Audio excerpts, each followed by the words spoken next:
All signs are pointing to something very interesting going down at the trade deadline, as we have multiple reports from insiders giving some insight to Montreal, including Pierre LeBrun saying a lot of teams are calling on Jake Evans, but says that Kent Hughes is ready right now to only hold his price and not sell off Evans just for the sake of it. We got to dive into this Pierre LeBrun report. Plus, Renaud Lavoie weighed in saying that there's two players that he would be surprised if Montreal did move on from. A lot of trade updates, but we also got to talk about some prospects. Is David Reinbacher playing some great hockey for Laval, including this rush and primary assist on a Lucas Condata goal, and Ivan Demidov back out of the doghouse, getting a filthy assist, playing over 21 minutes time on ice. Look at that pass. There is so much we got to dive into coming up on this episode of Habs Digest, and we'll just start with our prospects, Jesse. And I want to start with our boy Reinbacher because, look, he has looked really good since starting to play with Laval, and I thought there'd be maybe more of a learning curve than there was. Now, I'm not going to say he has looked amazing in every single game for them,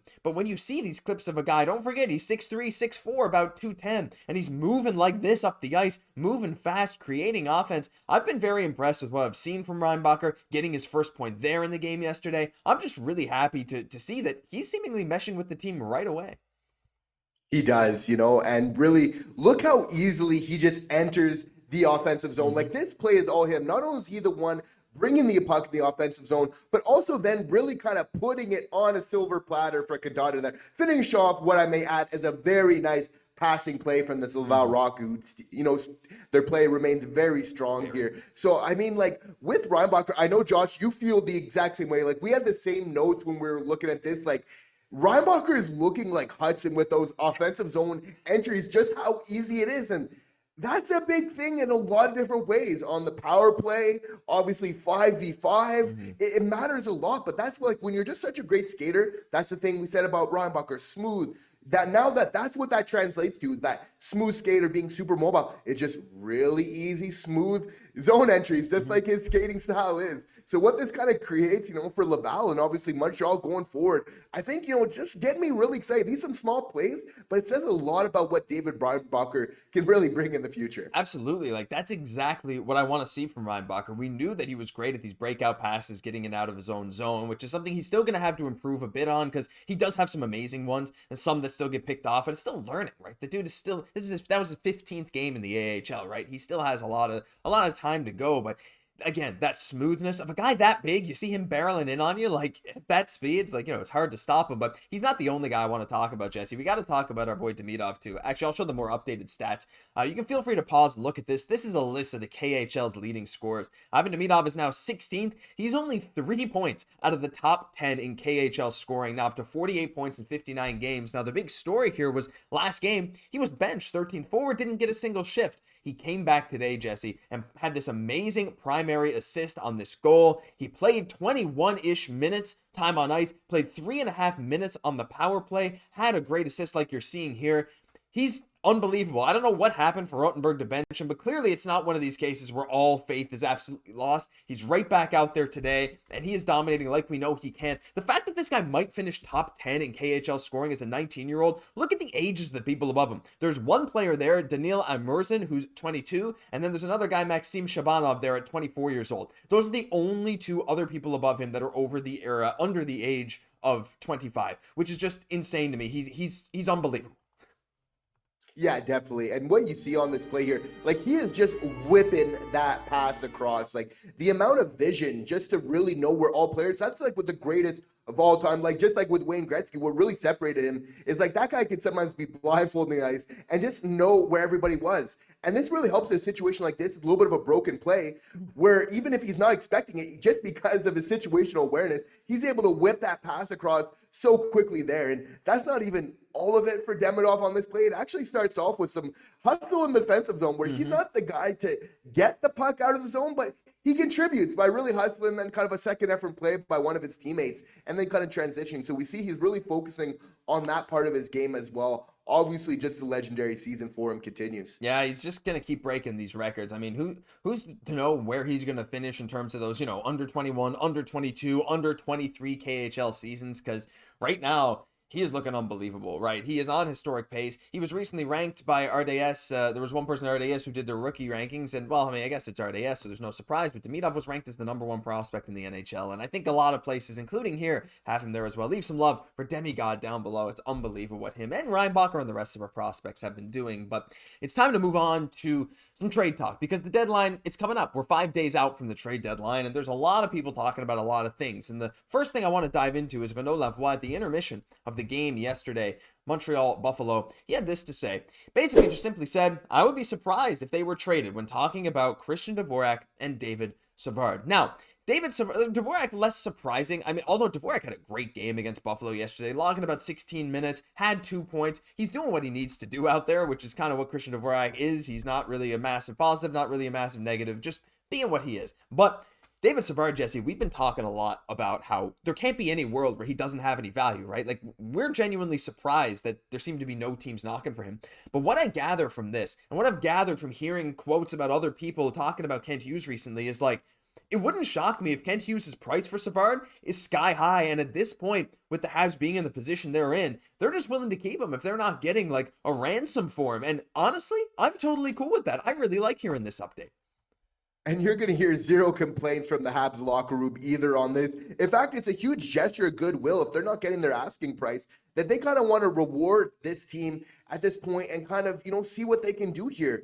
There's also another point of the Josh of, we know the effect that David Savard has had on Arber Xhekaj. Oh, yeah. And while we've seen a recent string of good play, we've also seen some regression at times, albeit for brief moments where he's getting benched. So I think Kent Hughes recognizes the effect that David Savard still has on an important part of this lineup, how he's still helping to sculpt. Like, he's not done really kind of giving to this team at this point in time. So I think that, obviously going forward down the stretch, David Savard, if he does stay, if they're not getting the price, obviously he's going to help this team a lot in their efforts. Yeah, I mean, he's looked really solid too. I mean, he's not as fleet-footed as he once was, though I guess he was never the most fleet-footed defenseman, but even still, like, he's making dump-in plays, he's playing some penalty kill, he's laying the body a little bit, laying his body out to block shots, and like you said, the impact on the locker room from a local Quebec boy, like, it's important. So right now, like, as much as we were saying, like, we thought Savard, I mean, me personally at least, I thought it was a guarantee he was getting moved at this deadline for a long time. You can go back pretty recently, and I probably said that in a video, but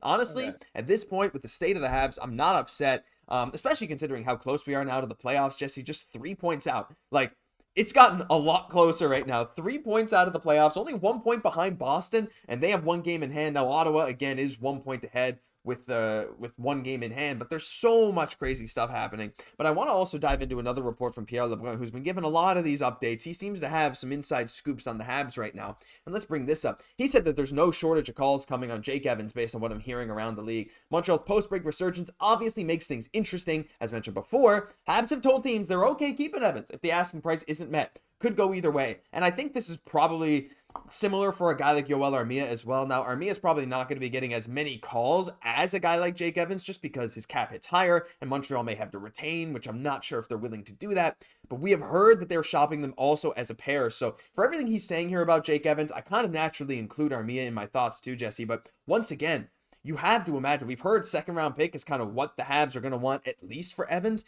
But again, with this resurgence, with them being this close to the playoffs, with Jake Evans being a top 5 point getter on Montreal this year, I'm starting to wonder, like, maybe Kent's changed his mind. Maybe he wants a first now. Every single update that's coming out is just putting more and more faith in Kent for me, and Kent putting more and more faith in this team's performance. Yeah, and this is a really tough call for Kent Hughes going forward because you don't want to feel like you're the GM sacrificing, kind of sabotaging your team, rather down the stretch when they're playing really well to maybe do a trade, and Jake Evans goes to another team and maybe the Habs kind of fall out of that playoff picture. Like, as long as you have that chance, it's almost getting to a point in time, especially with the contract negotiations, where it's like, it's where they're basically going to go do or die here to do everything that they really can going forward, which is interesting. At the same time, when you get assets that are expiring, you feel like you definitely need to kind of trade those at a certain point in time. The closer that this gets, however, it's like, the more that Kent Hughes, you have to feel like Jeff Gordon, who's hugely competitive, he's just like, let's keep the band together and let's just go for a run and kind of see what we can do. Basically, you just need to be better than Ottawa, Boston, going down the stretch totally possible. Yeah. Can very much happen. A lot of people were kind of, ruling out the Montreal Canadiens completely. There's still a lot of, the odds are stacked against them, right? A lot of the same people that said, oh, I don't care if Team Canada wins the gold medal. And it's like, you got to care for these type of things. You want, the Habs, it's not over. That was a huge break. It was a reset on the season. Still tons of hockey remaining to be played. You want to win that gold medal. You want the Habs to compete all the way down the stretch. It matters. Mm-hmm. Why does it matter? Imagine Lane Hudson. Allow us just to go there for a second. We're getting to the playoffs.